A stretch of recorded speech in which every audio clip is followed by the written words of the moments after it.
Queridos amigos, dear friends, les recuerdo que este evento cuenta con traducción simultánea español-inglés, inglés-español, para la que solo tienen que elegir el idioma para el que quieren traducción en la imagen de globo en la parte inferior de sus pantallas. Please remember that simultaneous translation Spanish-English-Spanish is being provided for this event. You just need to click on the icon of a globe at the bottom of your screen and select the language for which you need interpretation. Muy buenos días y gracias por sumarse a otra de nuestras actividades online, la que hoy vamos a dedicar a un asunto de enorme actualidad y sobre todo futuro. Me refiero a la inteligencia artificial y sus efectos en uno u otro sentido en el campo laboral.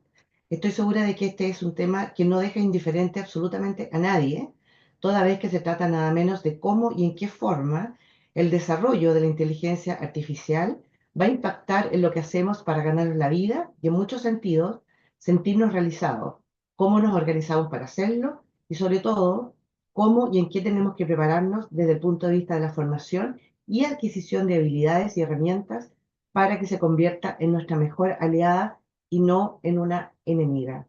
Todos estos aspectos, así como las consideraciones de orden ético y sobre los marcos de gobernanza y cuerpos regulatorios más adecuados para el desarrollo de la inteligencia artificial, están a la orden del día en buena parte del mundo y, por cierto, con una enorme prioridad en países desarrollados. En Chile, si bien es un debate presente que ha impulsado acciones públicas de importancia para establecer una hoja de ruta adecuada para el desarrollo saludable de la inteligencia artificial, queda aún mucho camino por recorrer. A modo de contexto, me gustaría destacar que nuestro país publicó su primera Política Nacional de Inteligencia Artificial en el 2021, la que fue actualizada este mismo año junto a una propuesta de ley que busca regular y fomentar su desarrollo ético y responsable. Todo esto ha favorecido avances significativos, como es la creación del Centro Nacional de Inteligencia Artificial, CENIA, a cuyo gerente, a quien presentaré formalmente en breve, tenemos hoy entre los panelistas. También está el tema de la focalización en la inteligencia artificial, de becas de doctorado, la puesta en marcha de redes de 5G, el primer doctorado de inteligencia artificial en Chile y Latinoamérica y la implementación del proyecto Algoritmos Éticos, entre otras medidas. Estos avances han ayudado sustancialmente al punto que nuestro país ocupa un lugar de liderazgo en América Latina, lo que quedó de manifiesto recientemente con el primer lugar en el Índice Latinoamericano de Inteligencia Artificial, con mención en áreas como infraestructura de datos, capital humano avanzado e investigación y conectividad. Todo esto y mucho más vamos a conversar con nuestros panelistas, a los que paso a presentar. Parto por Mónica Retamal, quien es la directora ejecutiva de la Fundación CODEA y desde el 2022 representa a Chile en el Consejo Asesor Empresarial de APEC, ABAC, institución que la Fundación Chile del Pacífico ejerce como secretaría en Chile. El propósito de CODEA es empoderar digitalmente para aprovechar los beneficios y la sociedad del conocimiento. Fundadora y miembro del directorio de Nisum Latam, empresa global de desarrollo tecnológico, durante su carrera empresarial ha liderado la estrategia de crecimiento e internacionalización de sus empresas.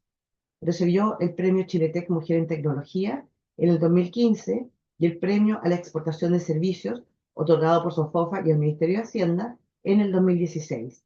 Ha sido distinguida varias veces como una de las 100 mujeres líderes de Chile. En el 2021 recibió el prestigioso Women in Tech Lifetime Achievement Award y los Women That Build Awards de Globant. También se ha desempeñado como embajadora de la marca Chile. Hace poco recibió el premio Aboni a la trayectoria innovadora Anacleto Angeline, testimonio de su compromiso con la innovación en las comunidades escolares. Luego tendremos a Rodrigo Durán, quien es el gerente del Centro Nacional de Inteligencia Artificial de Chile, conocido como CENIA. Rodrigo también es director ejecutivo del Índice Latinoamericano de Inteligencia Artificial. En el CENIA es el responsable de las áreas de transferencia tecnológica y vinculación institucional.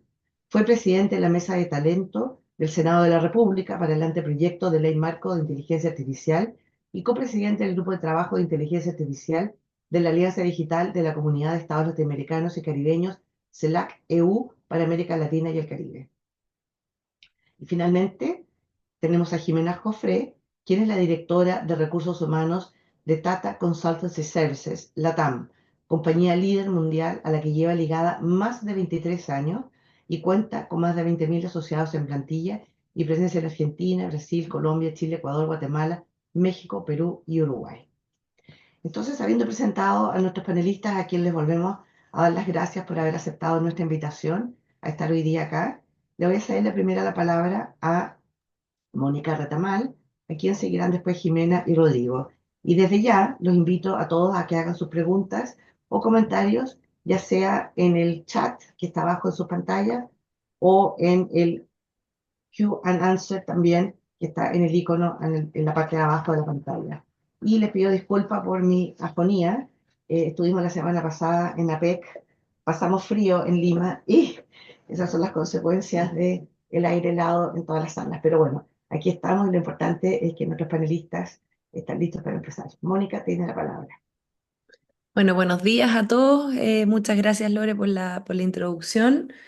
Em, Justo y conectando con lo que tú decías, estuvimos la semana pasada en las reuniones del Consejo Empresarial de APEC y me tocó durante el año hacer un trabajo justamente sobre este tema que tiene que ver con la idea del impacto que va a tener la inteligencia artificial en la fuerza laboral. Eh, Leímos mucho literatura durante el año de los estudios que recién están saliendo. Tenemos que pensar que esto es un efecto muy nuevo, donde incluso las cosas que se están planteando todavía no tienen un respaldo demasiado grande en datos. Dentro de los estudios que pudimos analizar, en general los estudios que existían tenían que ver con analizar los trabajos actuales y ver el potencial de automatización que tenían esos trabajos en términos de tomar las actividades que un trabajo normal tiene y decir, ya, la inteligencia artificial en este trabajo, por ejemplo, un doctor, cuánto de ese trabajo puede ser automatizado y cuánto no. Y la verdad es que lo que existe efectivamente hoy día es darse cuenta que en toda la amplia actividad humana hay mucho potencial de automatización y de hacer más productivos los trabajos. Y esto es interesante porque cuando uno habla de los desafíos que tienen países como los nuestros, el primero tal vez relacionado o muy relacionado con el crecimiento es ser más productivos. Por lo tanto, la relación que hay entre productividad, crecimiento, es muy interesante y aparece esto eh, como una buena noticia para los países que estamos todavía en la encrucijada del desarrollo. Como contrapunto a eso, y eso también es algo que muchos economistas están levantando, de hecho, el premio Nobel de este año, el premio Nobel de Economía, lo alertó en su último libro, Acemoglu, diciendo que ya, si bien existe esta idea y este potencial de productividad, el problema es qué va a pasar con aquellas personas que no tienen la posibilidad de subirse a la disrupción digital.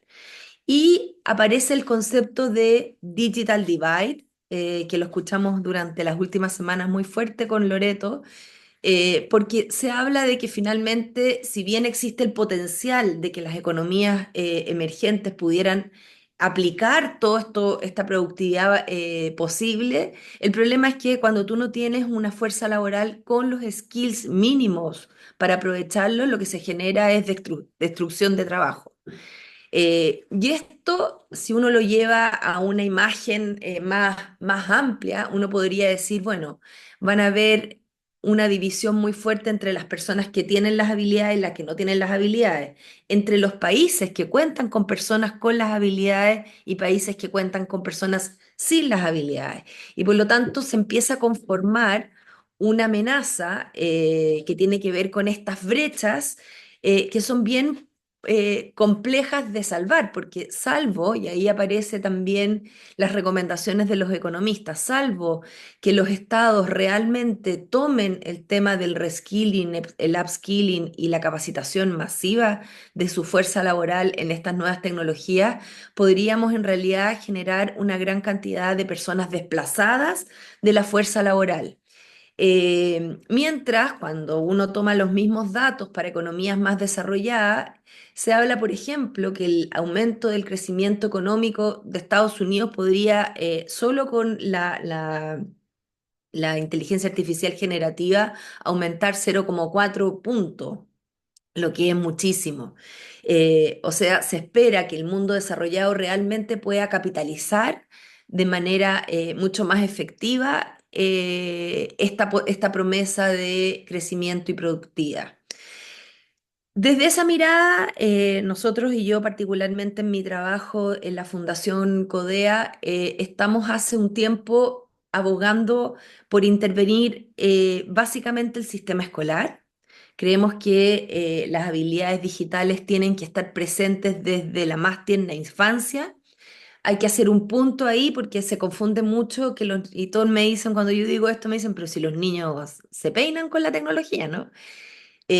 Eso es consumo, los niños consumen mucha tecnología, están básicamente muy metidos en entretenerse con la tecnología, en generar conversaciones con sus amigos, redes sociales, pero eso no significa que tengan desarrollado habilidades digitales de nivel superior, que cuando hablamos de productividad y hablamos de trabajo, son esas las habilidades que uno espera, que son además habilidades que hoy día está demostrado que desarrollan también pensamiento creativo, pensamiento crítico, que son habilidades bien claves para desenvolverse en el siglo XXI. Esto que en lo que estamos trabajando en CODEA y que tiene que ver con, de alguna manera, hacer un tuning del sistema escolar con las nuevas habilidades, algo que está pasando prácticamente en todo el mundo desarrollado. Hay 47 países que están interviniendo activamente sus sistemas curriculares justamente para que este cuerpo teórico aparezca y se empiece a enseñar este conocimiento con mucho mayor profundidad en el sistema escolar. Esto es bien importante porque cuando uno mira el sistema escolar ve también un efecto que está muy producido por la disrupción digital y que es la desmotivación de los niños. Cuando los niños pasan 12, 10, 8, 7 horas con un aparato, van después al colegio y la verdad es que la sensación de que lo que les están pasando ahí no tiene nada que ver con su realidad es muy fuerte. Y por lo tanto también hay un efecto de volver a motivar a los jóvenes con el sistema escolar cuando uno de alguna manera mete este tipo de conocimiento que es mucho más, eh, está mucho más relacionado con la realidad que a ellos les toca vivir. Solo como una anécdota, los sistemas escolares a lo largo de las revoluciones industriales han sido modificados.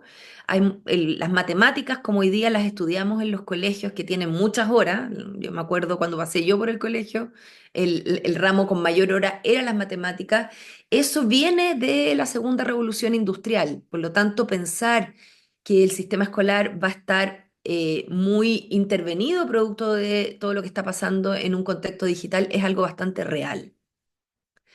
Em, quiero, para complejizar un poco esta conversación, también plantear lo que se debería hacer con la fuerza laboral. Nosotros en particular en Chile hemos estado trabajando hace 6 años en programas de reconversión laboral masivos para personas que teniendo un nivel de instalación lógica matemática puedan adquirir en procesos acelerados de aprendizaje habilidades digitales de nivel superior, y hemos logrado con bastante éxito que esas personas, después de un proceso de 5 o 6 meses de capacitación, encuentren trabajo en el ecosistema digital que se ha creado no solo en Chile, sino que en el mundo. Por lo tanto, creemos que como temas fundamentales a apoyar, es fundamental, esto no se va a solucionar solo, aquí se requieren una intervención de los gobiernos en términos de hacerse cargo de las personas que hoy día podrían tener un mayor impacto o quedar fuera de la fuerza laboral, y eso significa habilitarlas al menos con alfabetización básica digital que les permita, por ejemplo, consumir servicios digitales que el mismo Estado provea. Pero también hay un trabajo muy fuerte del sector privado. Por primera vez el sector privado va a tener que hacer una intervención muy grande en formación de sus propios empleados. Es medio imposible pensar que los empleados solo van a volver a la universidad o a estudiar. Ahí se requiere una coordinación muy grande con el sector privado en términos de que se hagan cargo también de la transformación de sus propias fuerzas laborales, porque hasta el minuto el sector privado lo que ha hecho principalmente es traer fuerza laboral capacitada hacia sus propias empresas a través de un insourcing tecnológico, y lo que nosotros creemos es que este tema del long life learning, de la necesidad de actualizarse de manera constante, es completamente relevante y necesario en las empresas, y por lo tanto ahí también hay un aporte muy grande en la formación que va a tener que absorber el sector privado, y ahí están ya apareciendo formatos en que hay alianzas con centros de formación, insourcing incluso de unidades de formación de los empleados de manera constante. Y uno ve, por ejemplo, en países mucho más desarrollados, donde ya directamente las empresas trabajan con una universidad al lado, ¿no? Están de manera mucho más conectada. Eh, También es muy necesario mejorar la infraestructura digital de los países. Eso es clave. ¿Para qué decir en los países latinoamericanos, donde todavía hay muchos lugares donde no tenemos iluminación digital? Y eso es clave, porque mientras eso no ocurra, por ejemplo, el mundo rural que va a quedar fuera. Y finalmente, y para terminar con algo positivo, yo creo que cuando se habla del Digital Divide, también hay que mencionar que hay muchos países que podrían saltarse esta ola inicial, que es la del know-how, y partir detrás de manera acelerada. Y por lo tanto ahí, si nosotros hacemos políticas masivas de digitalización, particularmente, por ejemplo, en las pymes, donde uno pudiera hacer una infusión tecnológica acelerada, nosotros creemos que eso podría efectivamente generar una ola de desarrollo muy interesante. Por lo tanto, no hay que perder la esperanza, sino que más bien creer que si hay políticas públicas y privadas en esta conexión virtuosa entre el mundo público y privado para ciertas áreas de la economía, yo creo que podría efectivamente verse un aceleramiento de la producción y de la creación de manera bien interesante. Muchísimas gracias, Mónica, por darnos esta, este pantallazo de lo que está sucediendo hoy en el mundo con este gran desafío. Se ha escrito mucho sobre el tema, se ha escrito mucho sobre el tema desde el punto de vista de la amenaza que significa todo el tema de la digitalización, la capacitación, las brechas que existen, lo que tú has llamado como el digital divide, pero también qué bueno entender de que hay mecanismos y que ya se están tomando ciertos pasos para poder salvar esta divide, esta brecha que se puede producir tanto a nivel del mundo escolar primario, como dices tú, como a nivel laboral, ¿no? De la capacitación de los empleados eh, y la importancia y la relevancia que cobra cada día más la colaboración pública-privada, que es algo de lo que hemos visto ya algunas cosas en el mundo de APEC, ¿no? Donde nos toca trabajar desde el mundo privado, pero conectados también con el gobierno. Y ahí después vamos a comentar algunas iniciativas, Mónica, a ver si para que la gente entienda un poco de las cosas que se pueden hacer, aprovechando las mejores experiencias de otros países también, que ya, como tú dices, están súper avanzados y donde este salto va a ser mucho más rápido, ¿no? Y que efectivamente se va a traducir en un crecimiento rápido y no en una brecha. Eh, Vamos a seguir ahora con Jimena. Jimena, por favor, tienes la palabra y puedes compartir la pantalla también. Perfecto. ¿Me escuchan bien? Sí, perfecto. Ya, Ahí está. bien. Estamos bien, ¿cierto? Bien. Buenos días a todos. Gracias por la invitación. Voy a partir presentándome. Soy Jimena Jofré.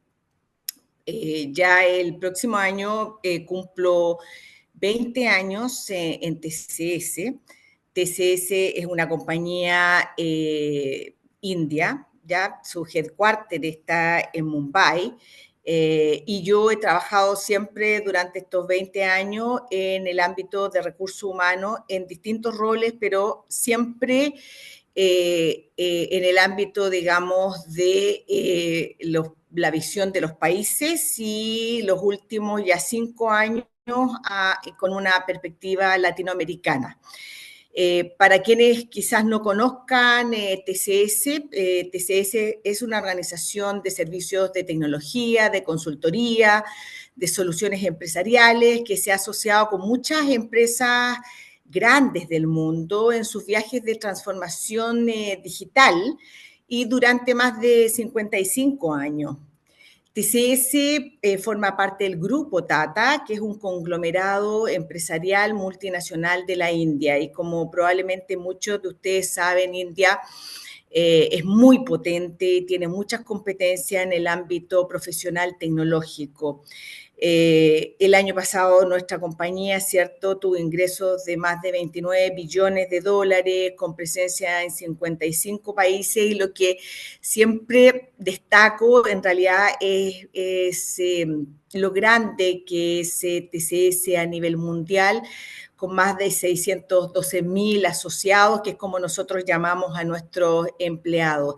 Y además estar justamente en la industria que hoy está ayudando a las empresas a lograr sus visiones del futuro con la ayuda de la tecnología, y eso implica desafíos importantes también para quienes formamos parte de la organización para hacer realidad esa oferta de valor a nuestros clientes.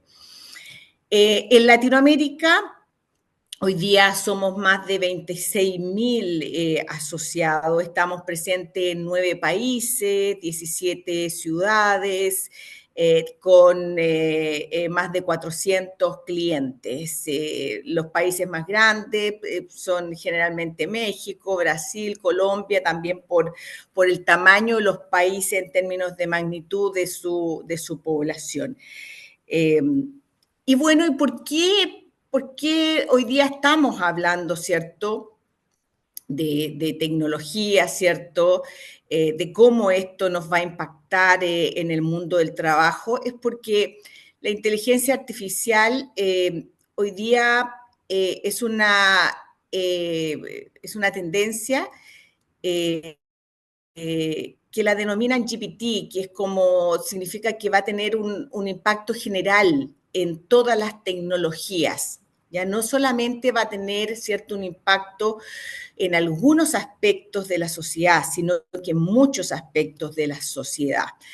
Y eso ocurrió también con la electricidad, ¿cierto?, cuando llegaron, ¿cierto?, las máquinas a vapor, con el Internet, ¿ya? Y hay ciertos patrones que se han detectado en estas tecnologías que son tremendamente disruptivas y que tienen el potencial, por ejemplo, de transformar radicalmente las industrias y redefinir a la sociedad. Y eso obviamente va a impactarnos a todos, estemos o no estemos en las industrias que van a sumarse más rápidamente, ¿cierto?, a los efectos de la tecnología. Sino que a todas las personas que de alguna manera, ¿cierto?, estemos interactuando o tengamos algún grado de relación con aspectos tecnológicos en nuestras vidas, y si no, ¿cierto?, va a haber una suerte más de retraso en la adquisición de estas habilidades para el futuro. También para aprovechar todo el potencial de estas tecnologías llamadas GPT, se necesita comprender su fase para tener una mentalidad progresista. Estas tecnologías suelen ser muy, muy penetrantes, esa es una de las características. Otra de las características es que permanentemente van progresando, generan mejoras, y finalmente tienen la capacidad de impactar otros ecosistemas para lograr de verdad invenciones, no solamente innovaciones, sino que realmente aspectos totalmente nuevos que aportan obviamente al desarrollo de la sociedad. Esos son los 3 aspectos fundamentales de estas tecnologías. Por otro lado, ¿cierto?, suelen mejorar nuestras tareas individuales, y eso obviamente ya lo estamos viendo, pero tienen el tremendo potencial de abarcar otras funciones o otros procesos. Y eso implica muchos cambios también en cómo nosotros nos aproximamos a facilitar la implementación de esta tecnología. Entre ellos, por ejemplo, el cambio del mindset. Nosotros tenemos que tener un mindset mucho más orientado a tener una mirada sistémica. Hay una paradoja que se denomina la paradoja de la productividad, que se estudió mucho cuando se incorporó la electricidad en la historia, digamos, de la sociedad, y la electricidad y su incorporación tomó casi 40 años en mostrar realmente resultados muy positivos en productividad. Y eso es porque como humanos tendemos a imitar los antiguos procesos utilizando estas nuevas tecnologías y no a pensar de manera disruptiva, que es cómo, ¿cierto?, incorporamos estos nuevos conocimientos en un pensamiento integrado que permita ir más allá de lo que lo estoy usando hoy día y colaborar con otros para cambiar procesos, infraestructura, etcétera, etcétera. Entonces, hoy día estamos frente a una situación de que hay un proceso transformador importante de la inteligencia artificial en los negocios, y eso es concebido así por los stakeholders que van a definir y liderar finalmente en las empresas estos procesos. Aquí ustedes pueden ver uno de los resultados de nuestra compañía, que hace muchos estudios al respecto, donde los ejecutivos creen que el impacto de la inteligencia artificial en sus modelos de negocio será mayor o al menos igual que en otras tecnologías disruptivas, por ejemplo, como el Internet. Ahí ustedes pueden ver que el 54%, ¿cierto?, cree que el impacto de la inteligencia artificial será mayor o igual que el del Internet, y el 50% cree que el impacto de la inteligencia artificial en los negocios será mayor o igual que el de los smartphones. Entonces, hay una percepción en quienes van a tener que liderar estos procesos transformadores en las empresas y en los ambientes públicos, por supuesto, de que de verdad es muy disruptiva esta transformación. Y eso implica también un futuro retador para el talento humano. ¿Y por qué? Porque los datos nos muestran que vamos a tener que salir de nuestra zona de confort. Por ejemplo, hay datos que muestran que 6 de cada 10 empleados deberán actualizar sus capacidades y conocimientos antes del 2027, que un trabajador tendrá que actualizar el 44% de sus competencias en los próximos años, que el 23% de los puestos cambiará al 2027.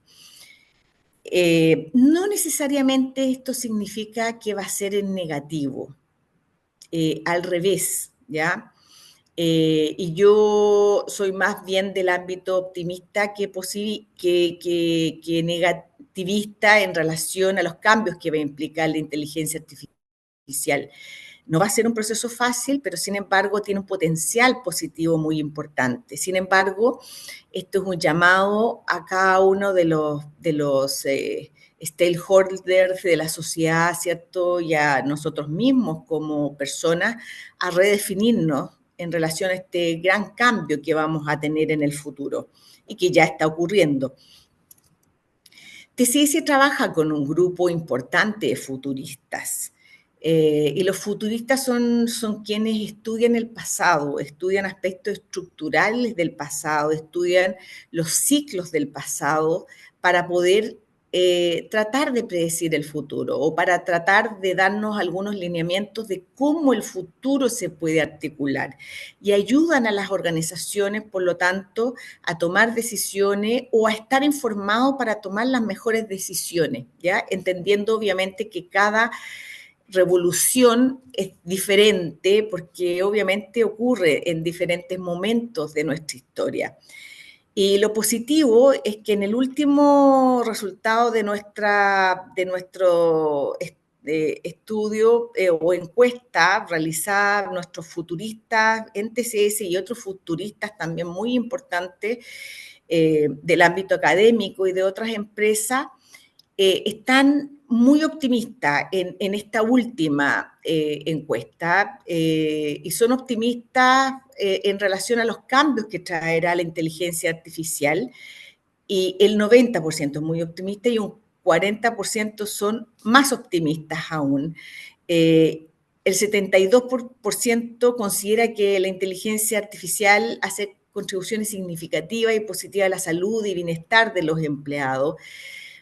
Un 70% también de los encuestados anticipan la posibilidad de que los trabajos que antes eran presenciales se vuelvan híbridos, remotos, debido a la adopción de inteligencia artificial. Eso no va a ser de la noche a la mañana. Pero sin embargo, cuando ustedes han oído hablar de esta jornada de trabajo 4x3, es porque la inteligencia artificial al final del día lo que va a hacer y lo que va a potenciar son lo que en recursos humanos llamamos las 4P de la experiencia del empleado, o sea, va a apoyar la productividad de los asociados, va a impulsar el empowerment de los empleados y también va a impulsar el propósito. ¿Y por qué? Porque todos los aspectos más automatizados, ¿cierto? Rutinarios, van a poder automatizarse y las personas van a poder dedicarse realmente, ¿cierto?, a lo que ofrezca valor a ese trabajo. Y nosotros hoy día lo estamos viendo. Por ejemplo, los reclutadores hoy día, cuando el trabajo manual es hecho con un asistente, el reclutador puede de verdad hacer un engagement mucho más importante con quienes, ¿cierto?, están tratando de incorporarse a la organización y son talentos que a nosotros nos interesa reclutar y contar con nosotros. Se habla también de nuevos perfiles. Y acá hay un concepto también que ha potenciado uno de nuestros futuristas, que se llaman los generalistas creativos, y que básicamente lo que hace es volver a cuestionar si es tan necesaria la especialización para el futuro, porque a veces la especialización nos encaja en algunos niveles de conocimiento y hoy día lo que más necesitamos es tener un mindset tremendamente abierto, conectar distintos tipos de conocimiento, poder pensar y adelantar los posibles futuros, poder, por ejemplo, pensar que podría haber un arquitecto que conozca, por ejemplo, mucho más de los aspectos ambientales y que pudiera crear en el futuro o diseñar ciertas estructuras que tomen los aspectos positivos de la autosustentabilidad o la autorreparación de los seres vivos. En fin, hay una serie de potencialidad cuando uno, ¿cierto?, piensa distinto, abre su mente y puede conectar distintos ámbitos del conocimiento con la asistencia también de la inteligencia artificial. Hay que buscar este mix. No quiere decir que los especialistas no son necesarios, pero se van a necesitar más personas que sean como los antiguos Da Vinci, no pensar tanto en el Da Vinci del pincel, sino que en el Da Vinci que era un músico, en el Da Vinci que también, ¿cierto?, creaba y pintaba mucho el cuerpo humano, lo dibujaba, en el Da Vinci que quería volar, en el Da Vinci que también hizo una serie de instrumentos, incluso de tipo militares, en fin, son habilidades que vamos a requerir en el futuro y que obviamente solo van a aportar a que podamos de verdad hacer de la inteligencia artificial algo mucho, mucho más expandible como estructura y acelerar el proceso en que de verdad sea productivo y que abarque sistemas más globales de transformación. Dicho esto, ¿qué es lo que viene? ¿Qué es lo más importante para nosotros como seres humanos? Es que finalmente los analfabetos del siglo XXI no serán aquellos que no sepan leer ni escribir, sino que aquellos que no sepan aprender, desaprender y reaprender. Esa es la gran lección, ese es el gran tip para todos los que nos están escuchando. Hay muchas iniciativas que las empresas están desarrollando. Por ejemplo, TCS tiene un programa que se llama Ignite My Future, en el que estamos, ¿cierto?, abarcando y educando a los profesores de distintos países para que ellos transmitan pensamiento computacional a sus alumnos de tal manera que estén más preparados para adoptar, ¿cierto?, los desafíos del futuro. Y finalmente acá como un caso de estudio, caso de innovación que quiero compartir con ustedes para que puedan imaginar también qué proceso va a ser distinto dentro de las organizaciones. Nosotros ya tenemos una oferta para un cliente interno nuestro en que todo el proceso de reclutamiento se hace sin ni un trabajo manual, lo que no significa que sea sin intervención humana. Estoy hablando sin un trabajo manual, donde todo parte, ¿cierto?, con el requerimiento del negocio, de un perfil, de una búsqueda de un perfil. Después hay un generador automático del job posting, ¿ya?, que se nutre de los mejores job posting que hay en el mercado, pero también en la base de datos de la empresa, donde el job posting se puede crear en distintos, ¿cierto?, lenguajes, se puede publicar en distintas redes y después, ¿cierto?, hay un proceso en que todo el proceso de screening se hace automatizado, no hay intervención humana, no hay un reclutador que tenga que leer 100 CVs para entregar 5 o 6 a su cliente interno y además esta herramienta entrega con un score los 5 CVs que hacen un mejor match, por ejemplo, con el requerimiento, y después que este proceso se realiza, se hace automatizadamente, ¿cierto?, la conexión con el postulante, se ven las agendas, se agenda automatizada las agendas, se hace una entrevista virtual y finalmente también a través de chatbots se conectan con el proveedor del background check, se inicia el background check y mientras se está haciendo el background check también se puede estar generando simultáneamente, ¿cierto?, las cartas ofertas para nuestros futuros talentos. Esa es una posibilidad que ya es real, que es cierta y obviamente esto está además con una fuerte incorporación de un dashboard en que se puede ver cómo ha progresado cada una de esas etapas. Entonces aquí hay integración tanto de desarrollos en la nube como de apps, como de tools que ya tiene TCS, como Cognix, etcétera, etcétera, para llegar a un futuro donde nuestros reclutadores se van a dedicar más bien a hacer engagement, al branding de la compañía y hacer que efectivamente aumente también su productividad, su felicidad, su motivación, ¿cierto? Y el propósito por el cual fue contratado en la compañía.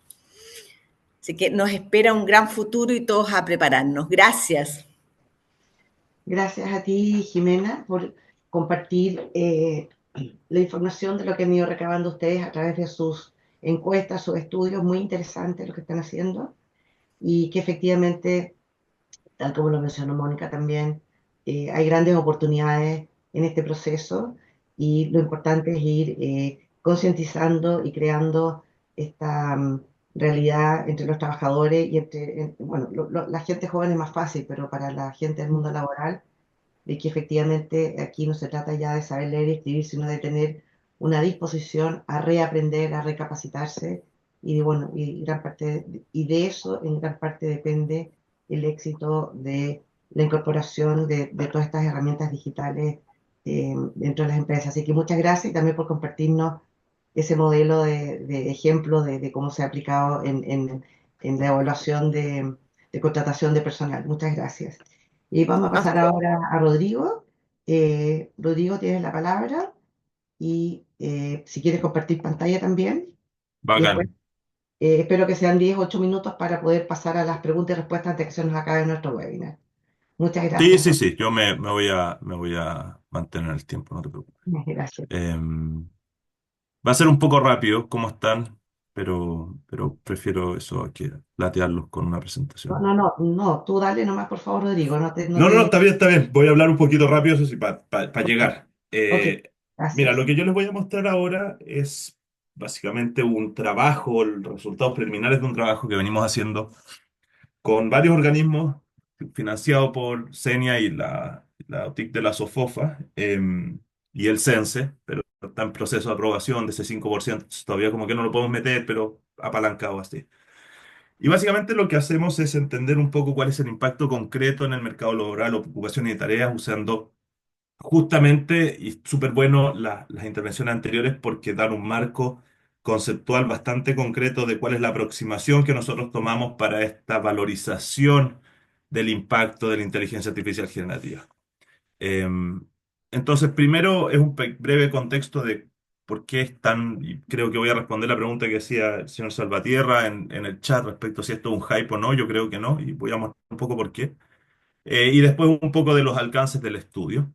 Y a mí me gusta mostrar esta slide que es un libro bien interesante, si no lo he leído, se lo recomiendo profundamente, que se llama Architects of Intelligence, de un periodista que se llama Martin Ford, que lo escribe 2019-2020, durante la pandemia. Se demora harto en escribirlo, son una serie de entrevistas a, yo te diría, los padres y madres de la inteligencia artificial. Y en la página final le pregunta para dónde va la micro y qué sé yo, y al final hace una encuesta. Le hace una encuesta a la gente, miren los nombres ahí, en esa lista hay 2 premios Nobel y 12 premios Turing, que son los premios Nobel de ciencias de computación. Los 2 Nobel son de este año. Y les pregunta, oye, ¿cuándo vamos a alcanzar el nivel humano? ¿Ah? Así de general, nivel humano. Eh, Esto fue en el 2018. O sea, la media en el año 2018 es que íbamos a alcanzar 81 años, 2099. Y poco vemos que con ese antecedente nos hacemos la pregunta, bueno, ¿cómo ha evolucionado esto? Y ha evolucionado de dos lados. Por una parte, ha evolucionado gracias al desarrollo de las capacidades de cómputo y al volumen impresionante de datos que podemos entregarle a un modelo para que se vaya entrenando. Y eso, que es el gráfico que está a la derecha, es un poco lo que ha habilitado finalmente la aparición de modelos mucho más eh, robustos y sorprendentes en sus capacidades.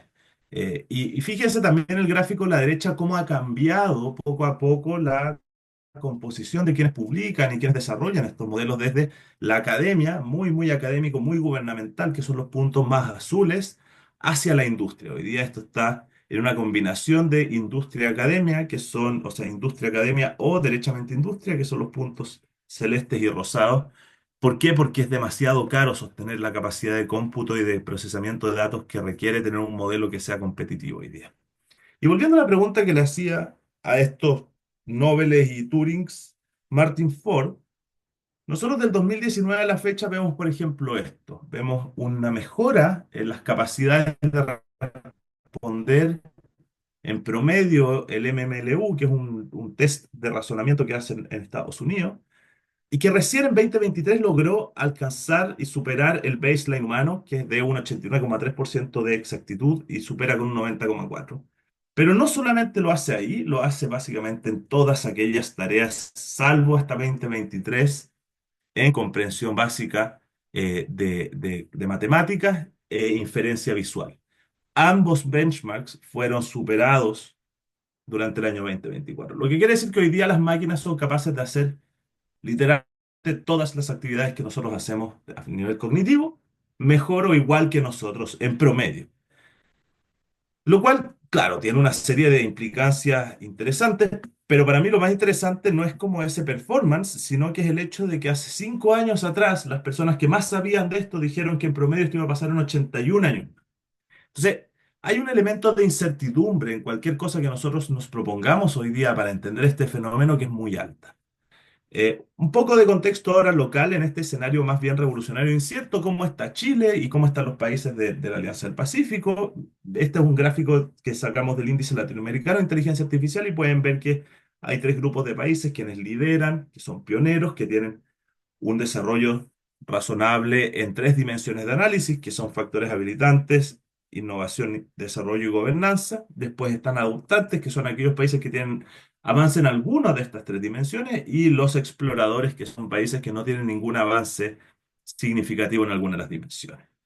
Y a nivel de talento, este índice lo que busca es entender, bueno, cómo la disponibilidad de talento humano puede favorecer o entorpecer el desarrollo del sistema de inteligencia artificial. Y ahí vemos, por ejemplo, que Chile tiene buenos indicadores en materia de talento humano avanzado, que en el fondo son doctores y magíster. Vemos que hay una distribución más bien homóloga entre los países de la región, donde no hay un liderazgo tan fuerte de Chile, sino que aparecen otros países como Argentina, como México, como Brasil principalmente, en la adopción de talento de inteligencia artificial a nivel de industria. Y una cosa que es una mala noticia es, esto lo pueden ver después en el índice, es que si bien nosotros vemos un aumento significativo en la penetración de habilidades asociadas a inteligencia artificial en los últimos 8 años en América Latina y el Caribe, donde el crecimiento es más o menos de un por dos en los últimos 8 años, uno sale de la región y se va al mundo y se da cuenta que países como Singapur, Corea, Israel, Luxemburgo, han pasado de crecimientos de por 15, por 50, y bajo ningún punto de vista nosotros con estos 8 años hemos llegado al punto de partida de estos países en materia de desarrollo. Sin embargo, lo que uno puede evidenciar después es que las brechas en materia de dentro de la región son bien significativas. Aquí hacemos un doble clic en 22 sectores económicos y lo que vemos es que Chile, por ejemplo, frente a Brasil, ya Chile en términos de inteligencia artificial y Brasil también, pero las brechas en la penetración de habilidades asociadas a inteligencia artificial es muy alta. O sea, es alta. Chile tiene una baja penetración de habilidades de inteligencia artificial y además hay diferencias significativas entre Chile y Brasil y una serie de países dentro de la región. Otro elemento que también es interesante ponerse en consideración es nosotros cuando pensamos en políticas públicas, un poco lo que veíamos antes con Mónica y con Loreto, era que es necesario formar más talento, pero no solamente es importante formarlo, sino que también es importante generar estrategias de retención. Hoy día el poco talento que estamos formando además se está yendo más del que está entrando. Eso es un poco lo que muestra este gráfico.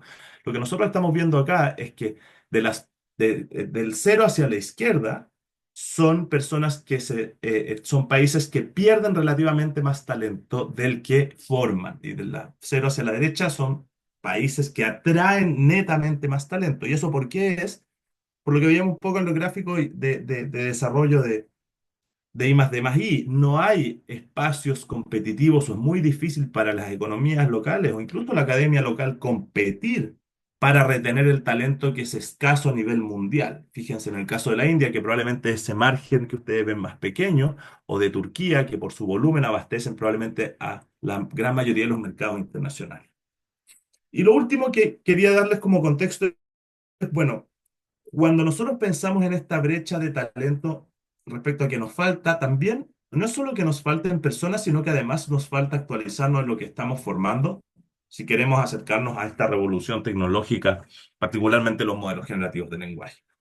La columna a la izquierda muestra cuáles son las principales competencias que crecieron en el año 2023 en el mundo y las compara con aquellas que crecieron en América Latina. Y si ustedes se dan cuenta, las de la izquierda tienen mucho que ver con lo que hemos visto en el hype de la inteligencia artificial, entre comillas, que en el fondo es este fortalecimiento de los modelos generativos, el surgimiento del responsible AI, etcétera, etcétera. Y el de la derecha responde mucho más al fenómeno de la revolución del machine learning que en el norte global vimos a partir probablemente de la aparición de AlexNet en 2013 y con mucha fuerza a partir del 2015, que es todo esto de minería de datos, reconocimiento de patrones, aprendizaje no supervisado, etcétera, etcétera. En el tipo de competencias que está adquiriendo cada uno de las regiones del mundo. En ese contexto, nosotros, como les decía antes, hicimos una investigación que lo que busca, y aquí me voy a saltar un poco porque esto ya lo mostraron las expositoras anteriores, pero es cuál va a ser cuál es el contexto en el que esto es revolucionario. Y les quiero mostrar un poquito qué fue lo que nosotros hicimos. Nosotros lo que hicimos fue hacer un estudio de la aceleración de las ocupaciones, entendido desde la perspectiva de que Chile existen muchas ocupaciones. Nosotros tomamos las 100 principales o más comunes en base a la encuesta CACEN. Esas ocupaciones en base a la misma encuesta representan cerca del 72% de los empleados del país. Y para cada una de las ocupaciones nosotros las desglosamos en las tareas que realizan y esas tareas las estudiamos. ¿Ya? Y por lo tanto después pudimos hacer un cruce de ocupación con sector, ocupación con género, porque como esto venía de la CACEN fue bastante fácil hacerlo. Ahora les voy a mostrar solamente dos ejemplos de eso, pero tenemos los otros 98 que vamos a presentar el día 16 de diciembre en el Centro Cultural Palacio de la Moneda. Quedan todos y todas invitados a ese evento. ¿Cómo medimos esta aceleración? Y aquí voy un poco cerrando. Nosotros lo primero que tomamos es la descriptiva de las ocupaciones más frecuentes, es decir, entender con un dataset muy grande, esto lo hicimos con gente de Stanford, y lo que hicimos fue cruzar una serie de descripciones de trabajo y anuncios de empleo con una base de datos que no recuerdo el nombre específico ahora, pero es como OS, bueno, algo de la OIT. Y eso lo cruzas con variables socioeconómicas y demográficas por país, porque obviamente el dataset que tiene Stanford está sesgado hacia las ocupaciones de Stanford, entonces hay que pulir eso. Y eso nos da finalmente una descripción de ocupaciones asociadas a tareas. Como yo tengo una ocupación que es un contador, por ejemplo, ese contador hace una serie de acciones que según Stanford son un tipo de acciones, según la descripción que hacemos en Chile son otro tipo de acciones y lo que hay que ir haciendo es el matching. Ese es el proceso más costoso de este proceso, de esta metodología. Una vez que tengo ese listado preciso de las tareas que hace cada una de las ocupaciones, como les decía antes, nosotros llegamos a un total de 2.600 tareas, muchas de las cuales se repetían entre una ocupación y otra. Entonces, la suma general sin repetición son 2.600 tareas para las principales 100 ocupaciones de Chile. Clasificamos esas tareas. ¿Y cuál es la clasificación? La clasificación, y este es como el meollo de esta metodología, es entender si esta es una tarea que es acelerable con inteligencia artificial generativa, es decir, que el uso de inteligencia artificial generativa permite disminuir en al menos un 50% del tiempo sin impactar la calidad del output. La segunda aproximación es que es acelerable con condiciones, es decir, que necesito hacer una inversión, ya sea un poco lo que decía Mónica, en desarrollo de talento o en adquisición de herramientas o otros elementos para acelerar. En el fondo no es lineal. Y el tercero es E0. Y E0 significa que no tiene ningún impacto de la inteligencia artificial generativa. Y luego se calcula un índice, y ahí no me voy a meter en la metodología más, eso lo vamos a ver 16, pero obviamente no todas las tareas pesan lo mismo. No sé, un taxista es mucho más importante saber manejar que contar monedas, porque son cosas distintas, y, y por lo tanto el nivel de automatización depende mucho también de la caracterización que se haga cada una de las ocupaciones. Eso fue un poco el trabajo que nosotros hicimos acá junto con esta gente de Stanford. Y eso me da una matriz grande de impacto, preliminarmente el impacto máximo que nosotros calculamos, es decir, si yo hiciera la inversión nacional para pasar todas las tareas que son E2, es decir, que requieren de alguna inversión a E1, y yo digo, ok, yo logro que un uso masivo de herramientas de inteligencia artificial. Ese uso masivo de herramientas de inteligencia artificial me va a permitir acelerar una serie de tareas. Esa aceleración significa que yo voy a poder hacer lo mismo en la mitad del tiempo. ¿Cuánto es eso en plata? Eso en plata es máximo, o sea, si yo lograse el máximo potencial posible, son 18 puntos porcentuales del PIB adicionales en aumento de productividad solamente en la economía chilena, solo con las 100 principales. O sea, estamos tomando un tercio de las. El otro tercio podría ser más o menos, pero hagámoslo lineal. Es un impacto muy grande. Y como les digo, esto no lo tenemos todavía porque hay que pulirlo bien, pero eso es más o menos el impacto máximo que se podría alcanzar. Estas son las ocupaciones con mayor nivel de aceleración. Es interesante y voy a hacer doble clic aquí en dos ocupaciones. El desarrollo de software es más o menos obvio. O sea, quienes estamos en la industria cachamos que GitHub Copilot o cualquier Copilot de programación al final y de código es increíble cómo ha cambiado la manera de que trabajan los chicos y chicas del equipo de ingeniería. Realmente impresionante. Y ese nivel uno podría verlo en otros lados. Aquí, para que se haga una idea de cómo se compone esto, y voy cerrando, tenemos, fíjense, esta es la caracterización de las tareas de los contadores y contadoras. Entonces, la franja de arriba son aquellas E2, es decir, son aquellas que yo requiero ciertas herramientas o ciertas habilidades adicionales para poder aprovechar el potencial de la inteligencia artificial generativa. Pero las E1 son aquellas donde son lineales. Si yo sé usar inteligencia artificial generativa, lo voy a lograr. Y fíjense que finalmente son puras cosas donde efectivamente un buen copilot con buenos prompts me va a ayudar un montón. Y hay otras que son cero, donde jamás voy a poder usar inteligencia artificial generativa para potenciarlo porque tiene que ver con habilidades que no son potenciables con esto. Como por ejemplo la coordinación de procesos de auditoría, que es algo donde la inteligencia artificial generativa me puede ayudar en los informes, que sé yo, pero la coordinación misma no lo va a hacer. Y otro caso que es súper interesante y probablemente el que mayor potencial podría tener es el de profesores, docentes, etcétera. Nosotros aquí hicimos una división entre profesores de educación parvularia, básica, media, superior, y hay ciertas diferencias, evidentemente. Aquí está un general que después va a ver el doble clic, pero fíjense que están obviamente la misma lógica, E2, E1, E0. Y al final lo más importante acá es pensar la situación de los profesores hoy día. O sea, imagínense, los profesores hoy día no alcanzan en promedio a pasar todas las habilidades que están contenidas en el currículum nacional. Tenemos retrasos estructurales, hay problemas de convivencia. Y la mayoría de esos problemas de convivencia, centrémonos ahí, se resuelven con aquellas cosas que son de cero. Encontrarse con apoderados para conversar sobre el progreso de los estudiantes o participar en eventos escolares y actividades. Si los docentes tuvieran más tiempo para eso, o sea, si nosotros ocupáramos todas las potencial de la IA para bajar al menos a la mitad del tiempo de las E1, todo ese tiempo estaría a disposición de aquellas cosas donde sí realmente generan valor, que lo decían antes los charlistas. Entonces, esa es un poco la aproximación que nosotros tenemos con esto. Yo quería solamente darles este contexto general de dónde está la oportunidad y bueno, el 16 de diciembre vamos a presentar este estudio con mayor detalle. Muchas gracias por su atención. Gracias a ti, Rodrigo, por esta interesante presentación, donde ya hiciste un doble clic sobre lo que ya nos han hablado un poco Mónica y Jimena, y cómo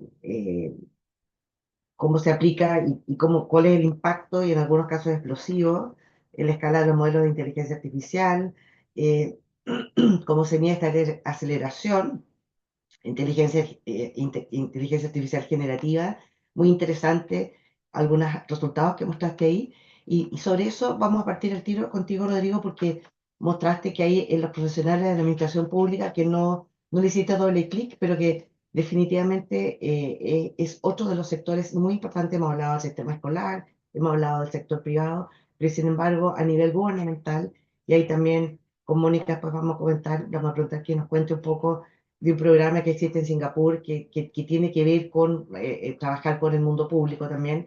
Hay un gran gap. ¿Cómo se ha medido esto y qué impacto puede tener en la administración pública, donde también se ha criticado mucho que es un espacio que está muy pesado, muy cargado, que hay una sobrecarga de funcionarios, que cada gobierno trae sus propios, van ingresando nuevos recursos humanos a este ecosistema que ya está totalmente saturado. ¿Cómo se puede hacer mucho más eficiente eso? Y aprovechar también de aclararle bien a Jorge Salvatierra, que dice, no me queda claro que los desafíos y aplicaciones que se comentan no sean más bien un avance natural y progresivo de la capacidad de procesamiento de datos y de la mayor disponibilidad de datos asociados a eso mismo, que él lo habla como una cosa separada. Me parece que ahí tiene que darle un doble clic al potencial que tiene la inteligencia artificial y que no solamente un avance natural y progresivo de la capacidad de procesamiento de datos, hay un poco más que eso, ¿no? En la generación de modelos, etcétera. No sé si nos puedes comentar un poco, Rodrigo, en eso, y después vamos a algunas otras preguntas con Mónica y Jimena. O Mónica, también si quieres comentar sobre esto también, bienvenido. Em, o sea, a ver, no es un avance natural y progresivo y eso, porque finalmente tú tomas la ley de y vas viendo más o menos qué es lo que habíamos logrado con las arquitecturas anteriores. Yo creo que aquí se dio una combinación bien virtuosa de que no fue un meteorito que cayó del cielo, eso está claro, sino que fue una serie de desarrollos tecnológicos, sobre todo científicos, hasta más o menos que son de los 90 y de los 80. O sea, las redes neuronales convolucionales son de los 80, eh,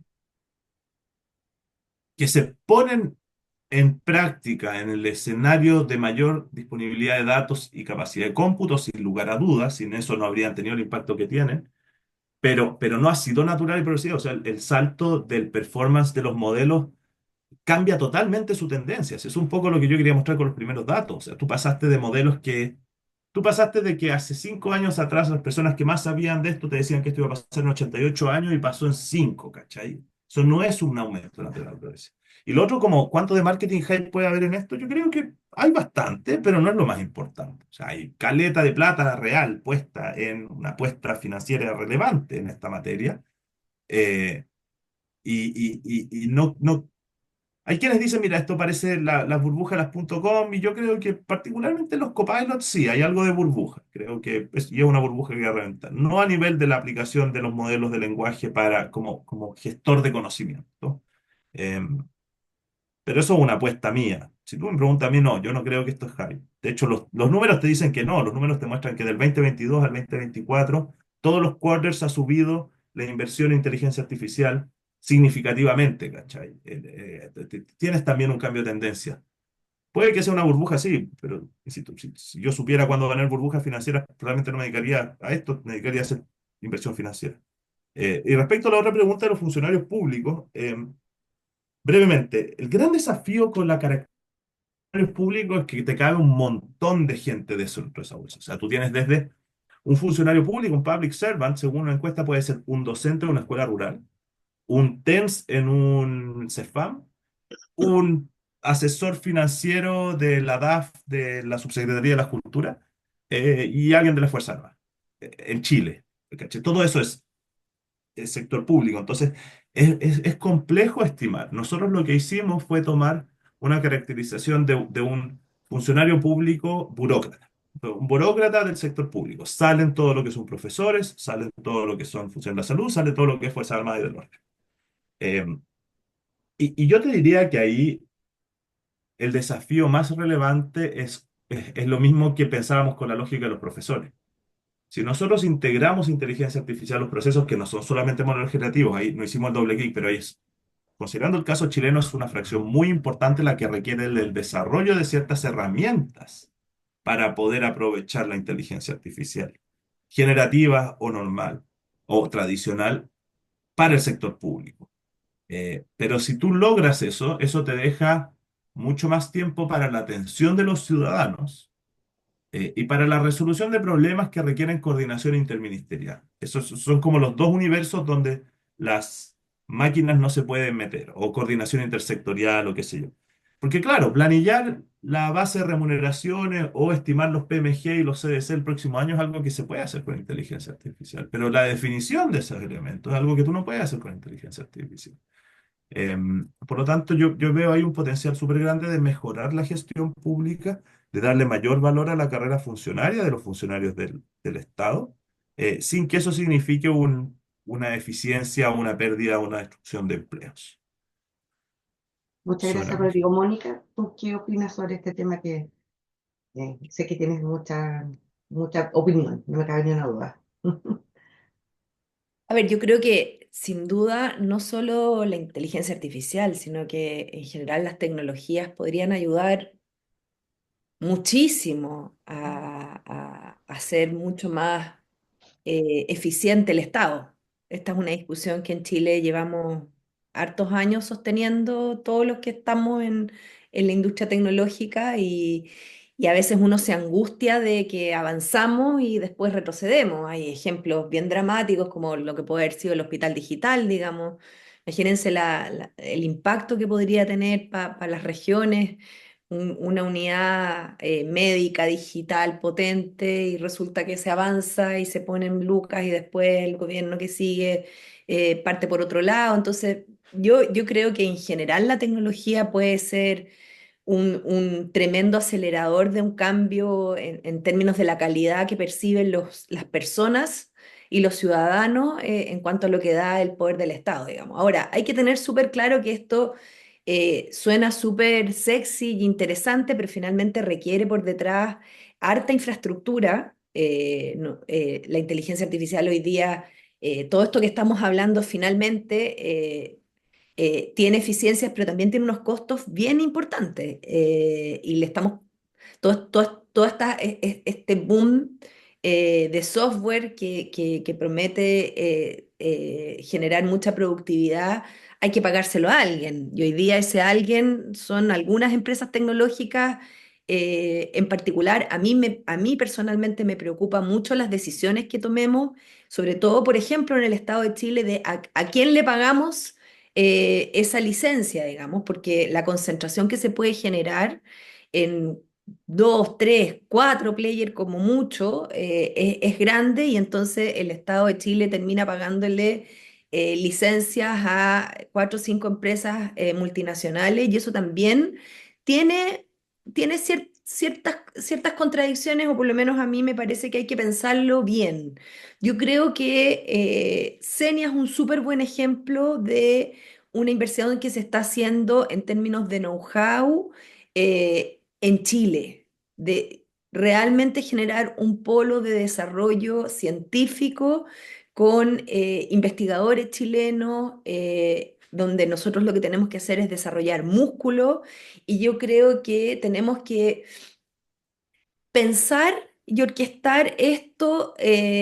Yo no digo que nos tomemos todo el tiempo del mundo, pero sí yo creo que estas son decisiones complejas de tomar y, por ejemplo, cosas como la interoperabilidad, que es para mí el sueño, o sea, un estado donde toda la información está interconectada, es algo por lo que hemos abogado mucho tiempo. La inteligencia artificial podría ayudar mucho, pero hay que pensarlo bien cómo hacer, ¿no? Entonces yo creo que esto tiene como, estamos en un momento en que todavía esto aparece como la solución a todos los problemas y yo no creo que esta sea la solución a todos los problemas. Yo creo que todas las decisiones que estamos tomando tienen sus consecuencias y hay que pensarlo bien, hay que ser súper responsable en lo que hagamos, pero sin duda, desde el punto de vista del Estado, para mí una cosa que es esencial es que los funcionarios públicos sí tienen que tener un upskilling tecnológico relevante.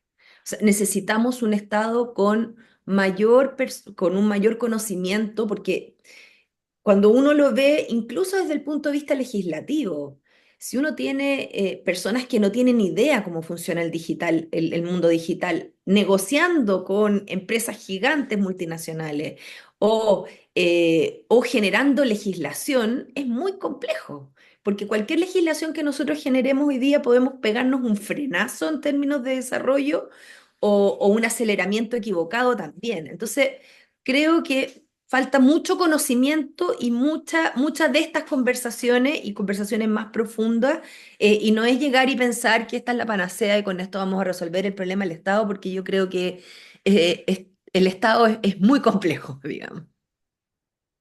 Gracias, Mónica. Y aprovechando que tocaste el tema de, de ir avanzando muy rápido en normar o tomar ciertas decisiones que nos pueden hacer incluso frenarnos, y tomando en cuenta un poco lo que se habló en estas últimas reuniones de APEC, y sobre todo tuvimos la oportunidad de escuchar al creador de Globant, que es una tremenda startup, ya no es startup, pero es una tremenda Interesantísima fue esa reunión. Es el CEO de Globant, el CEO global de Globant, que es uno de los unicornios latinoamericanos. Exactamente. Y él habló y hizo un especial alcance en el tema de lo riesgosos que es empezar a regular el tema de la inteligencia artificial, que nos puede efectivamente frenar mucho más que apoyar en que esto siga avanzando. ¿Por qué no nos comenta un poco, Mónica? Porque eso también lo hemos discutido a nivel del Consejo Empresarial de APEC. Y esto es interesante y lo traigo a la mesa porque son visiones de países que van un poco más adelante que nosotros y que ya están visualizando esto como un riesgo, el tema de la regulación. Y también vale la pena comentarlo acá en vista de que tenemos ya nuestra política nacional de inteligencia artificial y que se está tratando de ver cómo se empieza a regular. Hay que tener en cuenta esto que se está discutiendo. O sea, bueno, esto es como todo. Hay una dimensión ética que nos preocupa a todos y que es súper evidente. Ahora, todos nosotros estamos ocupando hace un rato inteligencia artificial. Lo que pasa es que la inteligencia artificial generativa puso este tema como un boom de consumo masivo. Pero nosotros, los algoritmos y la inteligencia artificial es algo de uso diario. Cuando uno compra un pasaje aéreo, cuando uno hace muchas de las operaciones comerciales que hacemos, tienen un soporte de inteligencia artificial. Y efectivamente hoy día yo creo que el tremendo avance que sí tuvo la legislación chilena fue regular el tema de los datos, el tema de la seguridad de los datos, el tema de la pertenencia a los datos, pero hoy día ponerse a regular dimensiones éticas de algo que realmente hoy día no sabemos cómo va a evolucionar es complejo porque sobre todo países como los nuestros, que vienen como con un rezago en términos de avance del desarrollo, y tal como decía el CEO de Globant, es como ponerse a regular algo que no tenemos idea cómo, para dónde va a moverse. Entonces, es muy complejo en una etapa tan temprana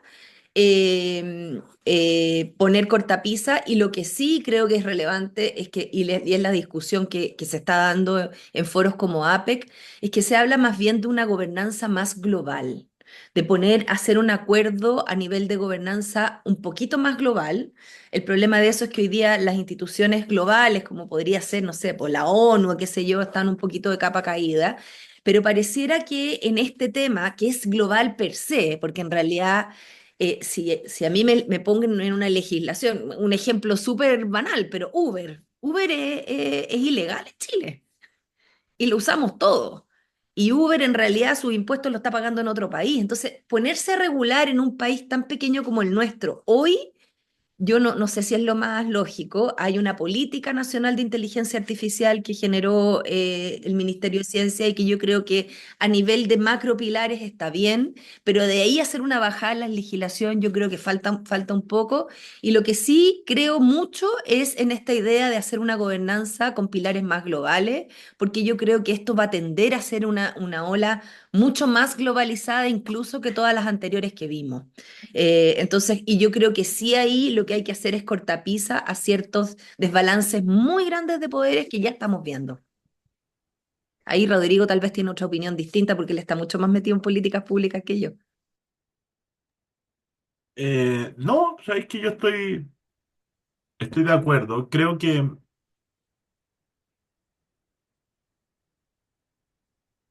a ver, si uno ve de dónde viene esta pulsión por la regulación, tú tienes dos elementos. Tienes un grupo que son académicos y sociedad civil genuinamente preocupados por lo que es AI safety y no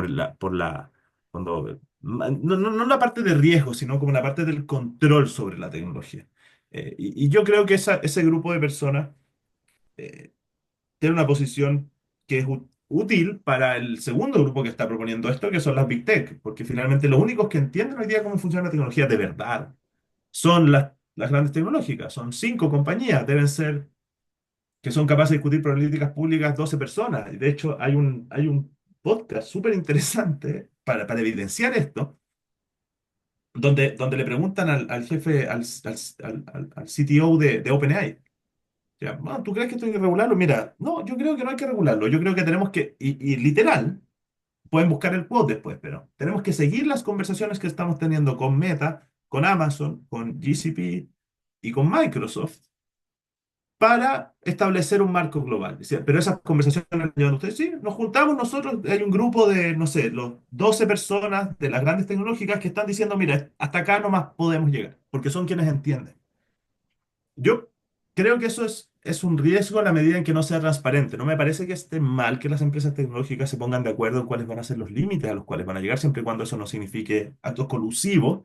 Eh, sí me parece mal que eso sea a espaldas de la ciudadanía, pero también creo que es bien difícil que sea de cara a la ciudadanía porque nosotros no entendemos, ni los más expertos somos capaces de seguir el ritmo con el que está creciendo esta tecnología, ¿cachai? Entonces, ahí hay un desafío que es súper complejo. Eso sí. Gracias, Rodrigo. Voy a hacer un poquito cambio. Ponnos el podcast, Rodrigo. Yo creo que a todos nos interesa escucharlo. A ver si lo puedes poner en Lo el voy a chat. buscar, lo voy a buscar. Sí, genial. Bueno, para que lo pinchemos después. Jimena, quiero ir al mundo ahora un poco más de los negocios y aprovechando la experiencia y todo el trabajo que han hecho ustedes en Tata, en base a su experiencia y a sus estudios que han hecho, encuestas, etcétera. Dice, ¿en qué industrias en particular crees tú que está teniendo un mayor impacto la incorporación de inteligencia artificial en los procesos de negocio? ¿Han logrado identificar eso y en relación con eso? Sí, ¿Qué, sí, qué tan destacarías? claro, Espera un sí. poco. ¿Qué caso destacarías con base en la experiencia global que han logrado realmente implementar cambio exitoso de redefinición de perfiles profesionales, capacitación?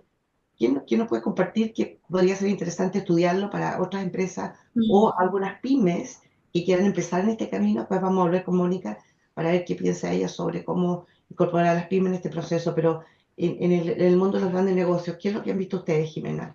Mm. Hay industrias que naturalmente por el tipo de industria va a ser mucho más rápido la incorporación de todas estas ventajas de la inteligencia artificial. Claramente todo lo que es comunicaciones y marketing es una de las que definitivamente se van a ver rápidamente, digamos, beneficiadas en la creación de contenidos, en todo lo que tiene que ver con los procesamientos de información, también en la hiperpersonalización de los contenidos. O sea, esa es definitivamente una de las industrias que siempre y en todos los estudios aparece como la que va a ser necesariamente más impactada y más rápidamente impactada. Eh, También medicina en general, todo el ámbito de la medicina, ¿cierto? Es un ámbito donde hay mucho digamos, conocimiento, hay mucho dato, por lo tanto, todo el procesamiento de datos va a poder ayudar en el futuro a tener un diagnóstico mucho más preciso y, por lo tanto, un tratamiento mucho más personalizado. Y este es uno de los ámbitos más, digamos, positivos en términos de la inteligencia artificial, porque vas a poder conectar diferentes informaciones, vas a poder, digamos, establecer, digamos, combinaciones que hacen, que le van a permitir al doctor saber específicamente exactamente el tipo de tratamiento que te tiene que entregar y en qué dosis. Y obviamente eso va a hacer que la efectividad del tratamiento sea mucho mayor, ¿ya? Y obviamente las empresas tecnológicas en sí mismo. Yo te puedo comentar que nosotros vivimos permanentemente en un proceso de reskilling, upskilling e incluso nuestros modelos de reconocimiento a nuestros asociados, ya no hablamos ni siquiera de promociones, no hablamos de role change, sino que incluso hay un reconocimiento compensatorio a aquellas personas que están, ¿cierto?, elevando sus competencias, aquellas competencias que son requeridas por el mercado. Y eso implica necesariamente tomar aquellas tecnologías que son las tecnologías que está demandando el mercado, ¿ya? Nosotros valoramos mucho más el conocimiento contextual de nuestros clientes, más que incluso la tecnología se puede adquirir, la tecnología va cambiando, tú puedes volver a aprender una nueva tecnología.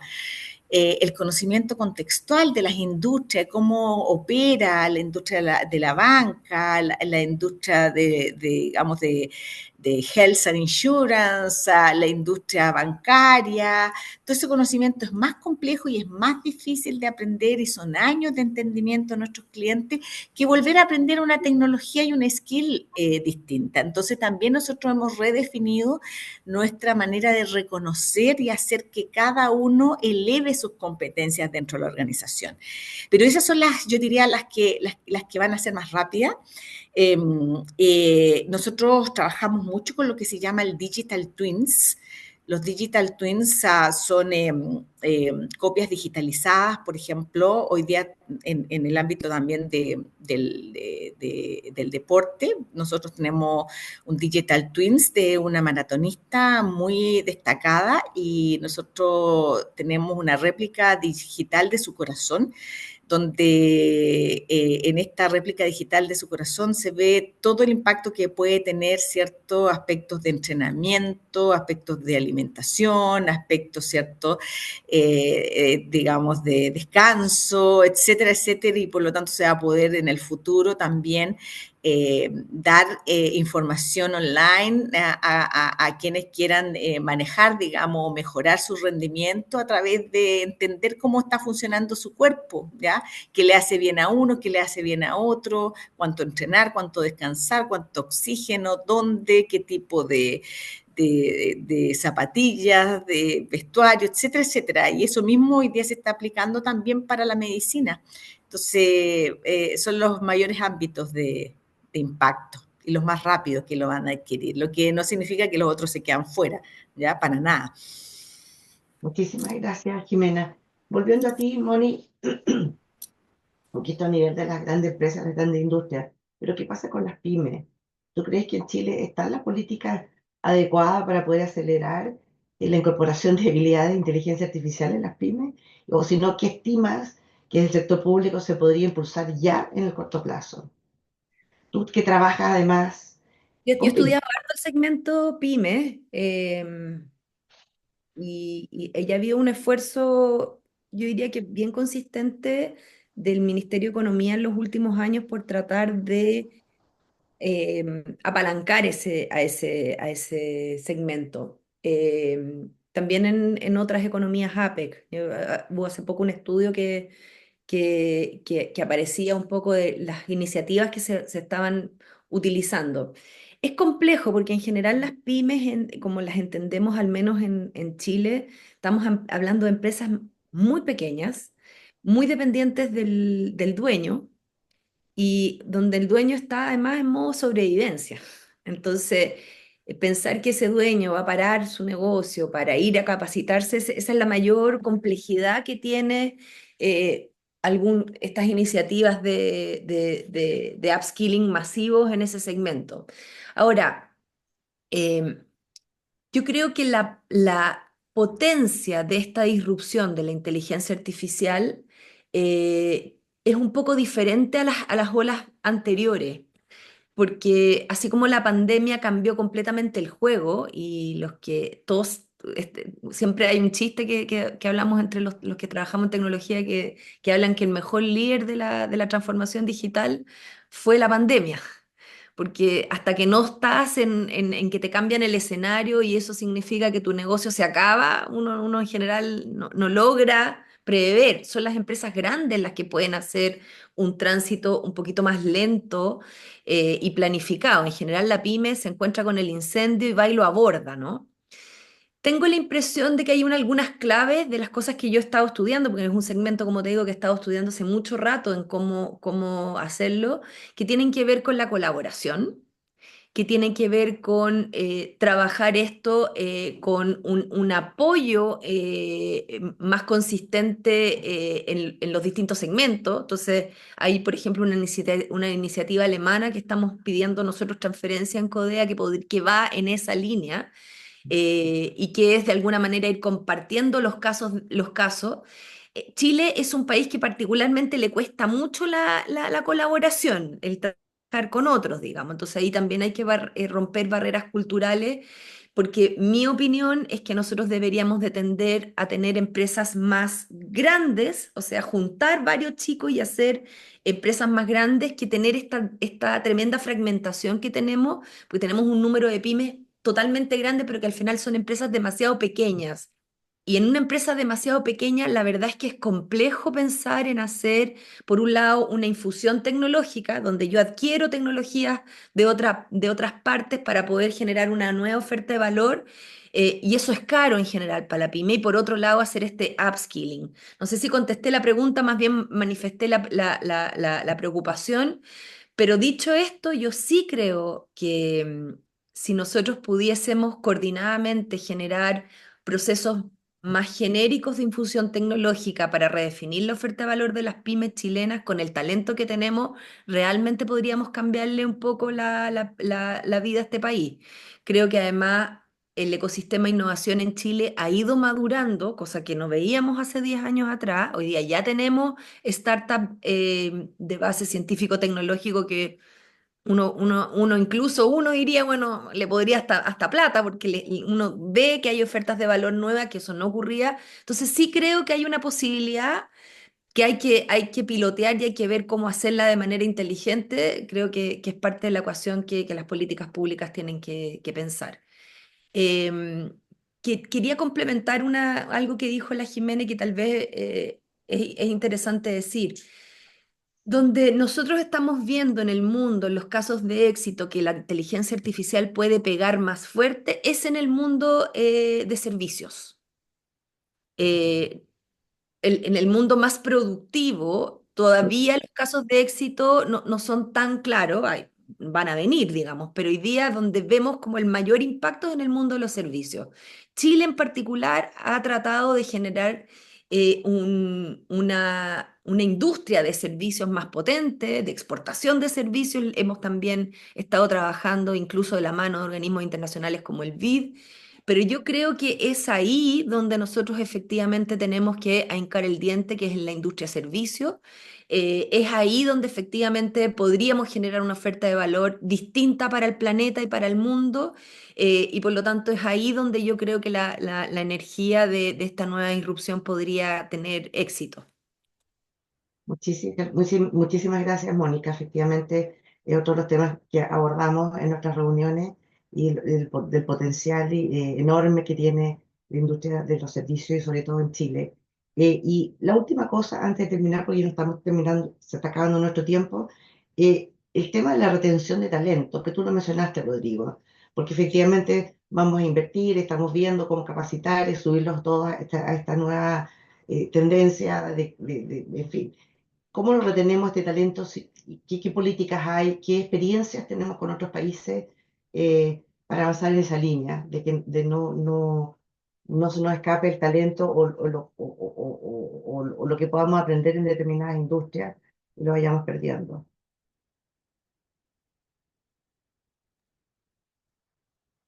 Voy a decir algo quizás políticamente incorrecto, pero creo que es importante decirlo. Lo primero es respetar las reglas básicas de contrato. Si yo le pido al Estado de Chile que me pague 40 millones de pesos por 4 años para formarme afuera, son 160 millones de pesos, el subsidio más generoso que entrega el Estado de Chile. Y el año 4 me doy cuenta que me está yendo bien afuera, pero el Estado de Chile me está obligando a volver porque si no me van a cobrar un pagaré por 160 millones de pesos. Yo firmé eso hace 4 años. No puedo venir ahora a exigirle al Estado que cambie los mecanismos de retribución de becas Chile.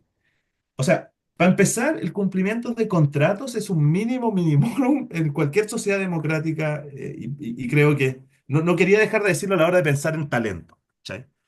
Porque era algo archiconocido. Entonces, me parece que esa discusión que se está formando en torno a la necesidad de cambiar la retribución de becas Chile, me parece bien para el futuro. Para los que ya firmaron un pagaré, bienvenido. En el SENIA tenemos varios cargos, estamos buscando 4 postdoctorados, 4 personas para la investigación, felices de recibir gente que estudió en becas Chile. Dicho eso, yo creo que la retención es algo que responde mucho más a lo que decía Mónica y también Jimena antes. Tú tienes que generar al interior del país no hay políticas directas de retención a menos de que tú tengas una contraprestación a ello. Entonces, yo no podría impedirle a un ingeniero que se fuera a trabajar fuera, y si se lo impidiese físicamente, incluso podría trabajar con VPN, que es algo que se usa mucho. O sea, probablemente la cifra que yo te di está bien subestimada porque hay mucho outsourcing de servicios individuales a empresas internacionales, como Globant, ¿cachai? Globant tiene varios ingenieros en Chile que están acá en Chile, que freelancean a Globant, pero que en el fondo están acá.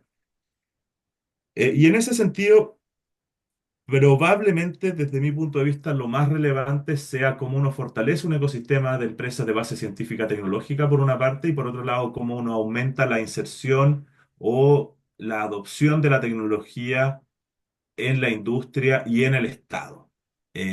Porque finalmente esos procesos de aumento de adopción naturalmente van a generar una demanda por una fuerza de trabajo más calificada, que hoy día ya es escasa. Y ahí un poco, insisto, esto es un desafío que tiene dos patas, porque hoy día ya es escasa, ya es relativamente más cara. Tú comparas un ingeniero chileno a un PhD chileno en Chile y es mucho más caro de lo que tú puedes pagar de capital humano. Sin embargo, estamos perdiendo muy buen capital humano. Entonces es medio dicotómico lo que estoy enseñando, pero es porque generan valor suficiente. O sea, no es una burbuja de ingeniero de software, es porque efectivamente está generando valor.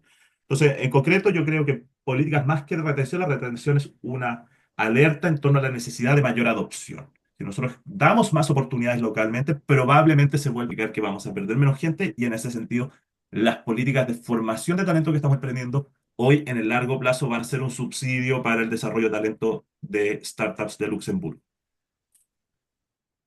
Ojalá que sea así, Rodrigo, efectivamente. Bueno, mira, hemos llegado ya, son las 10:32. Quiero agradecerles a los tres haber estado con nosotros hoy día. Ha sido tremendamente interesante poder conocer un poco más sobre esto. Vamos a hacer más de estos webinars. Es una avalancha de información y de procesos en constante evolución, así es que los volveremos a invitar en el futuro. Muchas gracias a los tres, Jimena, Mónica, Rodrigo, y muchas gracias también a la audiencia, a quien que nos sigue de webinar en webinar. Perdona, Rodrigo, había una pregunta de alguien que quería asistir, es una cosa chiquitita, pero no quiero dejarla pasar. Alguien que quería asistir con su hija al evento que tú mencionaste. No sé si tienen manera de comunicarse contigo. Jennifer Guzmán. Ahí dejé mi correo en Ok, el chat. ok, Pero es abierto, 16, hay que estar atento, 16 de diciembre, Centro Cultural Palacio de la Moneda. vale, estupendo, para que puedan asistir todos los que quieran. Muchas gracias de nuevo y nos estamos viendo en unos días más en un nuevo webinar de la Fundación. Muchas gracias a los tres. Que estén muy Muchas bien. gracias. Buenos días a todos. Gracias, gracias y buen día a todos. Bye bye. Chao.